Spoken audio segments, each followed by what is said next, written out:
Ada satu sistem yang bisa menjawab krisis pangan, kelangkaan petani muda, dan bahkan ketergantungan pada rantai distribusi panjang.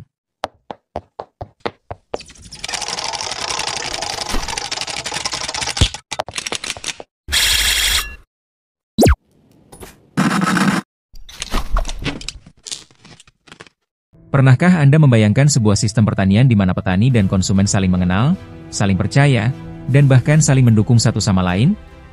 Di video kali ini, kita akan bahas bahwa sistem itu telah berlangsung di negeri Sakura, Jepang. Di negara ini, ada satu sistem yang bisa menjawab krisis pangan, kelangkaan petani muda, dan bahkan ketergantungan pada rantai distribusi panjang. Namanya adalah TIKI, konsep pertanian berbasis komunitas yang bukan hanya soal menanam dan panen, tapi tentang hubungan sosial dan keberlanjutan. Apa itu TIKI? Bagaimana cara kerjanya? Dan, bisakah konsep ini diterapkan di negara seperti negara kita, Indonesia? Sebelum kita lanjutkan, mari kita simak definisi dan asal-usulnya. Kata TIKI dalam bahasa Jepang berarti kerjasama atau kemitraan. Konsep ini muncul pada tahun 1970-an, sebagai respon dari kelompok konsumen Jepang yang khawatir akan bahan kimia dalam pertanian modern. Mereka lalu menjalin hubungan langsung dengan petani lokal, tanpa perantara, tanpa tengkulak. TIKI menjadi sistem pertanian yang berbasis kepercayaan dan gotong royong antara petani dan konsumen. Bagaimana sistem kerjanya? Secara umum, begini alur sistem TIKI. Petani dan konsumen membentuk kelompok tetap. Konsumen membayar di awal musim, sebagai bentuk dukungan dan komitmen.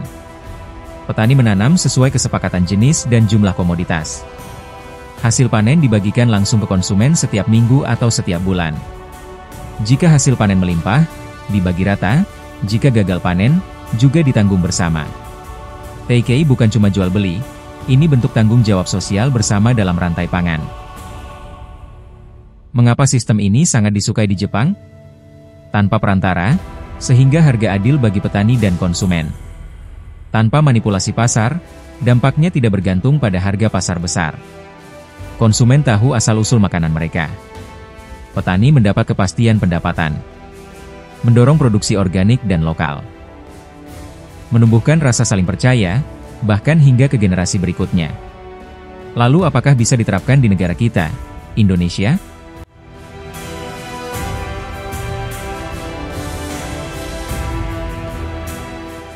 TIKI sebenarnya sangat cocok untuk diterapkan di Indonesia, karena di Indonesia, budaya gotong royong sudah mengakar.